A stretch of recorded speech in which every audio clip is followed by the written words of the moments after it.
So I have a question. How many of y'all took your boyfriends to see this movie without telling them what it was about?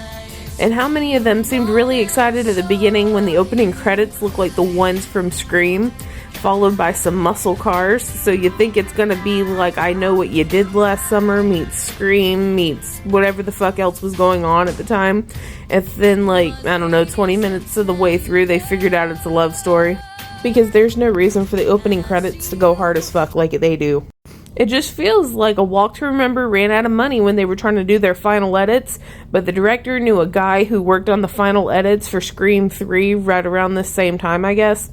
And they were like, hey, can you do this while you're doing yours? And they're like, no problem. And then they just tacked it on at the end, did the editing, and sent it back to him. So if you've never seen A Walk to Remember, or you didn't read the book, which I read this time, thank you, like 15 years ago, but that's not the point. There's a bad boy in high school who's freshly 18, and then he gets into a lot of trouble, drinking like 4 beers and then driving his car. Then in the movie, he pushed a kid off this high dive thing into a quarry, and it paralyzed the kid, I think. They didn't really go into too much details, but his punishment was having to work on the school play with the preacher's daughter, and he falls in love with her, but then she's dying of cancer. And if you like a lot of dialogue, well, this isn't for you because there's a weird amount of music montages.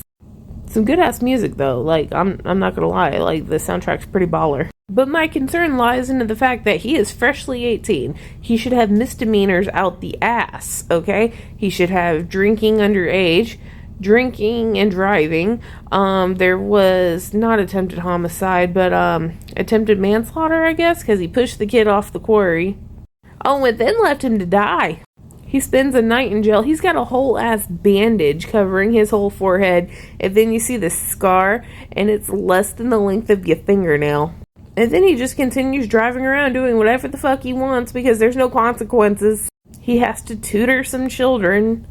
Oh, and then he gets to star in the play that they're making him work on. Has anybody called the High School Musical? Because they'd get a kick out of this. Also, I'd like to point something out.